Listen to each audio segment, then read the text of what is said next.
अक्सर सुबह मोबाइल पर आपके व्हाट्सएप पर एक पक्ष का मैसेज आता होगा कि फला धर्म खतरे में, दूसरे पक्ष के लोग भी मैसेज भेजते हैं कि देखो ये धर्म भी खतरे में। धर्म का खतरा दिखाकर असल में सियासत के ये दोनों पक्ष आपके असली मुद्दे पर खड़े खतरे से अपना पीछा छुड़ा लेते हैं। जैसे रोजगार के लिए जद्दोजहद करता नौजवान खतरे में और तब दस्तक देना जरूरी हो जाता है। नमस्कार, मैं रोहित सरदाना आपका स्वागत करता हूं। रात के 10 बज रहे और आप आज तक पर दस्तक देख रहे हैं, जहां आज पहली दस्तक देकर आपको पूछना है कि सरकार अगर स्थिर चाहिए तो रोजगार संविदा पर यानी कि ठेके पर क्यों देते हैं। दूसरी दस्तक देकर पूछना है कि विभागों में पद खाली रखकर बेरोजगारों के जख्मों पर नमक क्यों छिड़का जाता है। तीसरी दस्तक में आज आप देखेंगे कि मोदी के खिलाफ कांग्रेस मुक्त पवार वाला थर्ड फ्रंट कैसे बनने जा रहा है। तो शुरू करते हैं आज की दस्तक का पहला मुद्दा, जो पूछता है कि क्या सरकारें संविदा यानी कॉन्ट्रैक्ट पर नौकरी देकर युवाओं को एक लंबी बेरोजगारी के डर में धकेल देती हैं। बंगाल में ममता बनर्जी आरोप लगाती हैं कि अमित शाह के इशारे पर चुनाव आयोग काम कर रहा है। दिल्ली में केजरीवाल आरोप लगाते हैं कि चुनी हुई सरकार को केंद्र की सरकार कमजोर करना चाहती है। और राजस्थान में बीजेपी आरोप लगाती है कि कांग्रेस की गहलोत सरकार राजनीतिक हित के लिए लोगों के फोन टैप करती है, यानी अपनी अपनी सत्ता और अपनी अपनी फिक्र और सत्ता के लिए किसी की दखल मंजूर नहीं। लेकिन वही सरकारें रोजगार के मुद्दे पर आम आदमी के अधिकार पर दखल, नौकरी बांटने के वादे पर दैनिक वेतन भोगी बनाकर स्थायी जॉब का सपना लटका देती है। और तब देता है आज तक दस्तक। ये आवाज जो हमारी आपके चैनल से दिल्ली तक पहुंचे, तो मैं फिर एक बार आज तक का बहुत थैंक्स करता हूं कि आप यहां पे आए, हमारे बीच आए, हमारे लोगों की आवाज और ऐसे हमारी आवाज को उठाते रहे। बहुत बहुत शुक्रिया, थैंक्स।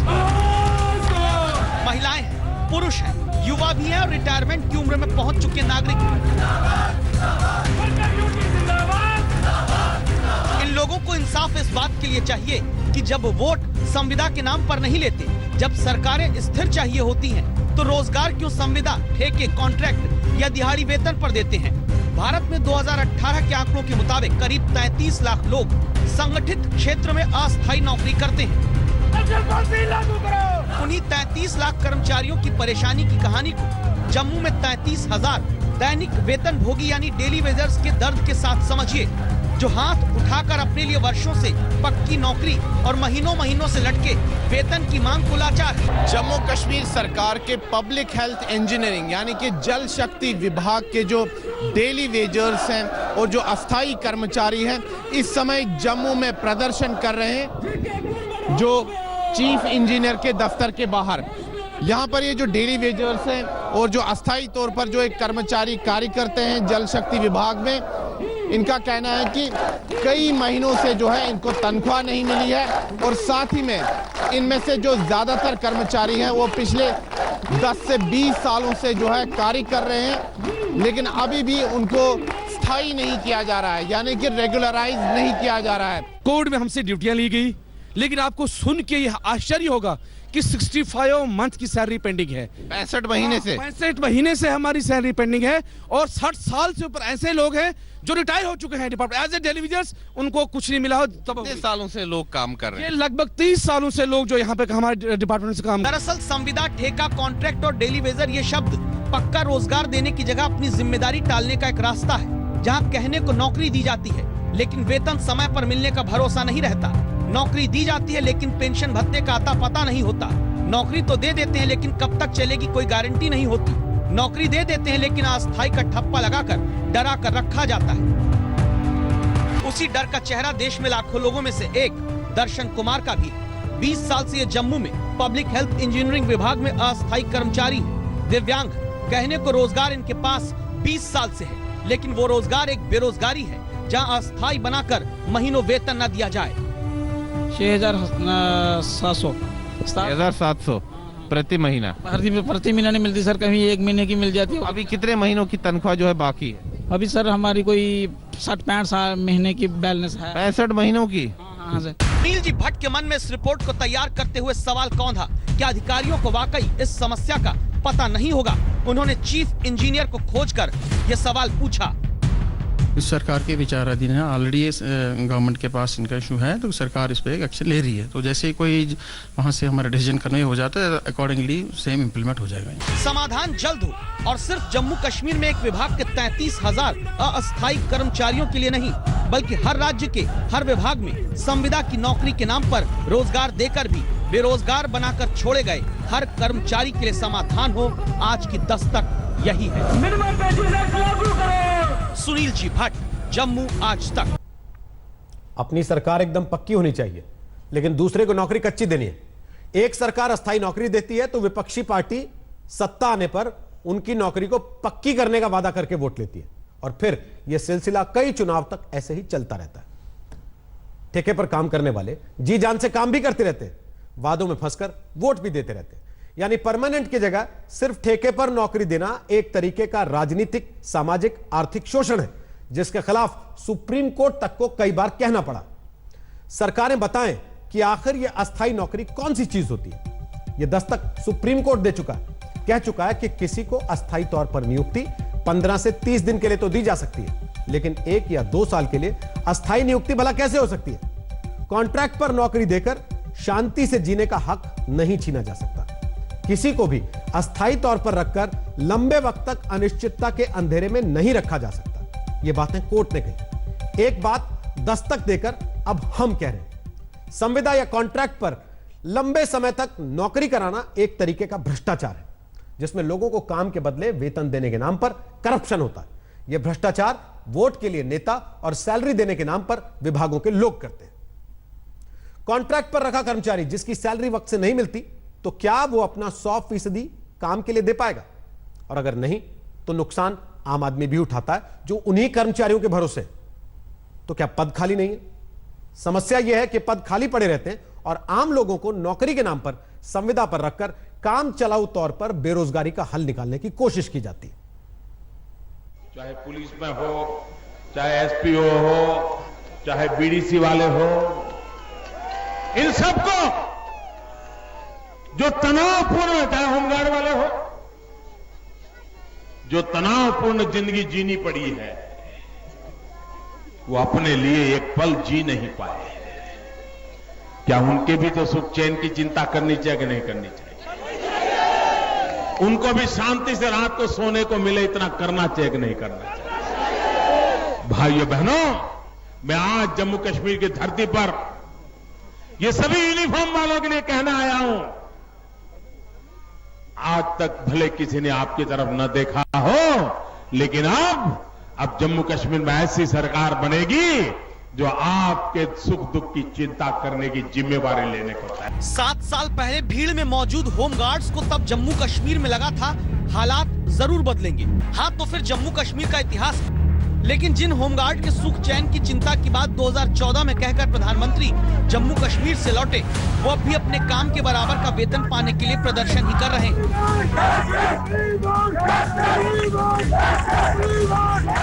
तो जो होमगार्ड पुलिस के साथ कंधे से कंधा मिलाकर ड्यूटी करते हैं, इनकी मांग क्या है? 2700 रुपये मिलता है सर, महीने का। और कितने दिन के लिए बुलाया जाता है? सर जब इनको जरूरत पड़ती है तो हमको जो रेगुलर यूज करते हैं, हज ड्यूटी में, अमरनाथ यात्रा में, और 26 जनवरी 15 अगस्त को, तो ऐसे 9 दिन यूज करते हैं महीने के। अच्छा। जिस दिन 9 दिन से ज्यादा होता है उस दिन ज्यादा मिल जाता है। हाँ सर, उनको 300 रुपये ज्यादा मिल जाता है। ठीक है, पर डे का 300 है। पर डे का 300 सर।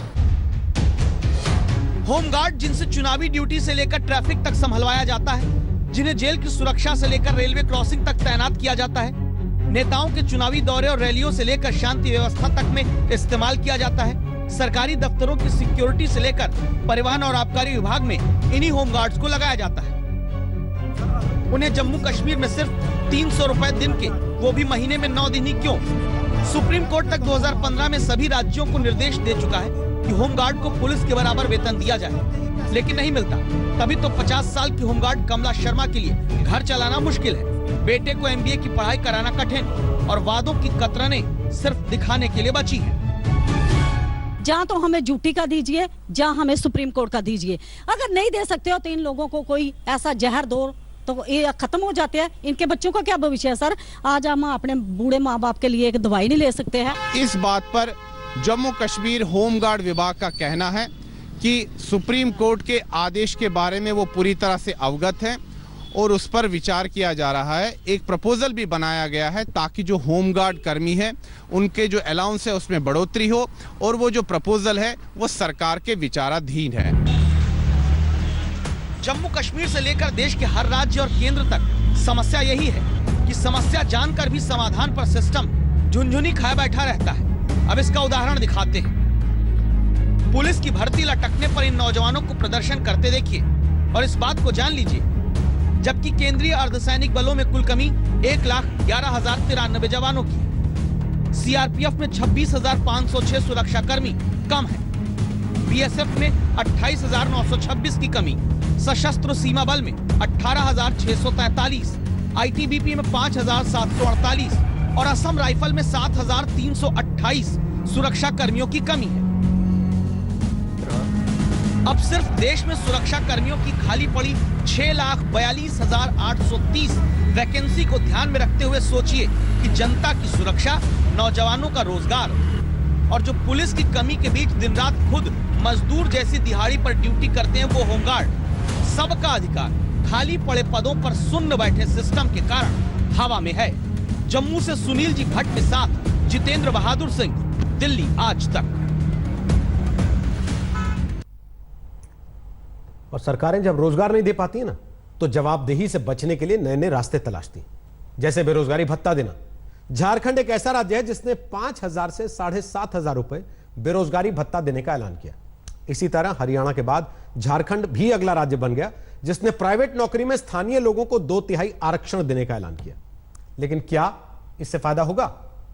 सॉफ्टवेयर और सर्विस कंपनियों के राष्ट्रीय संगठन नेस्कॉम का सर्वे यह कहता है कि हरियाणा में काम कर रही 80% कंपनियों ने 50,000 तक की प्राइवेट नौकरी में स्थानीय लोगों को ही 75% जॉब्स देने के सरकारी फैसले को भविष्य में कंपनियों के निवेश के लिए अच्छा नहीं माना। 77 कंपनियों में किए गए इस सर्वे में ज्यादातर कंपनियों ने भविष्य में अपना निवेश हरियाणा से अलग दूसरी जगहों पर करने की राय रखी है। ऐसा इसलिए क्योंकि कंपनियां योग्यता के आधार पर नौकरी देना चाहती हैं, किसी आरक्षण के आधार पर नहीं। और रोजगार के बाद अब बात राजनीतिक गलियारे से आई आज की खबर की। क्या अब नरेंद्र मोदी और बीजेपी के खिलाफ विपक्षी दलों की एकजुटता कांग्रेस मुक्त होकर शरद पवार की अगुवाई में होगी?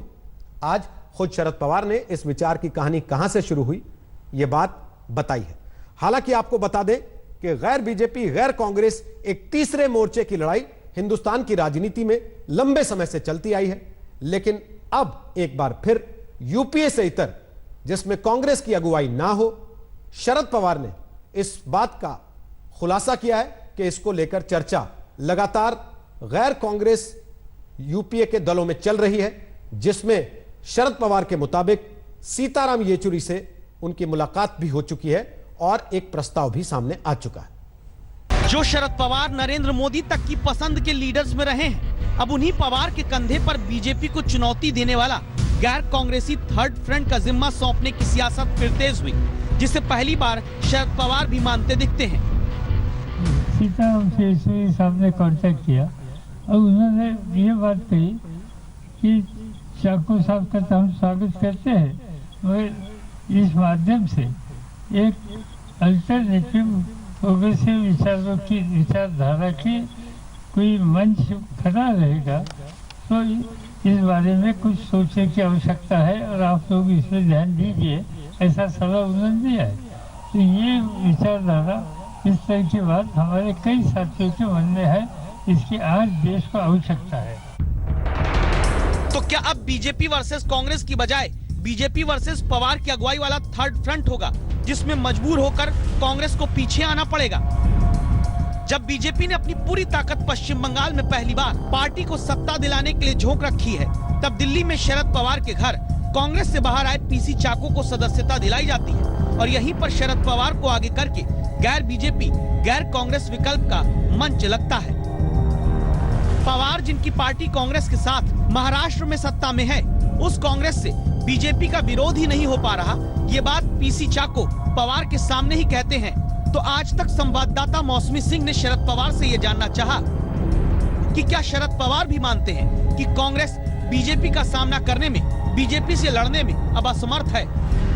कुछ राज्यों में अभी समझो वेस्ट बंगाल, अच्छा वेस्ट बंगाल फॉर इंस्टेंस हम लोगों को ये लगता है कि वेस्ट बंगाल में आज की स्थिति में जिस तरह से सेंट्रल गवर्नमेंट की लीडरशिप अपने पॉलिटिकल एंड गवर्नमेंटल पावर का इस्तेमाल करके वहाँ के चीफ मिनिस्टर और तृणमूल कांग्रेस के ऊपर जो हमले कर रहे हैं, ये सब देखने के बाद कोई भी डेमोक्रेटिक प्रोग्रेसिव आइडियोलॉजी का कोई आदमी हो या पार्टी हो, इनकी जिम्मेदारी है कि ममता जी को जाकर साथ करें। इस तरह का अफसोस हमने लिया है जगह जगह पर। ये हमारा अफसोस है जहाँ खाली भारतीय जनता पार्टी के खिलाफ कुछ मजबूती से खड़ा रहने की बात आती है, तब बाकी सब बातें छोड़कर हम इनके साथ जाते हैं और जाने की तैयारी इसके आगे भी हमारे हमेशा रही।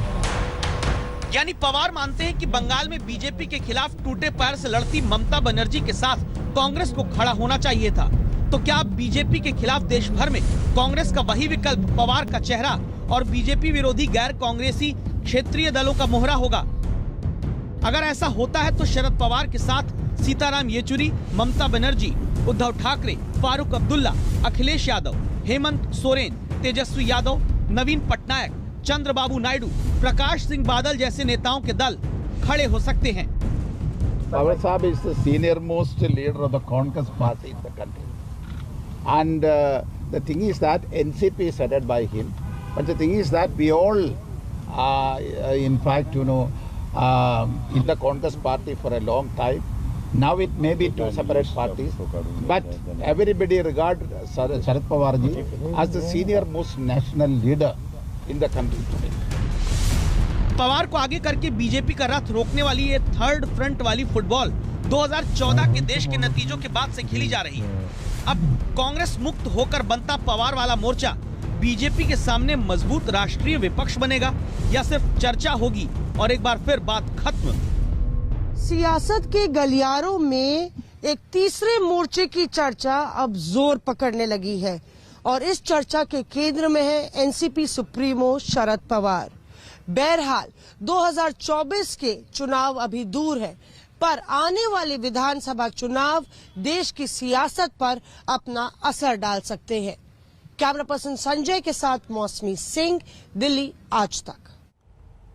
नमस्कार, मैं हूं अंजना ओम कश्यप। हमें उम्मीद है ये वीडियो आपको पसंद आया होगा। लेटेस्ट खबरों के लिए यूं ही देखते रहिए आज तक और इस वीडियो के पसंद आने पर लाइक, शेयर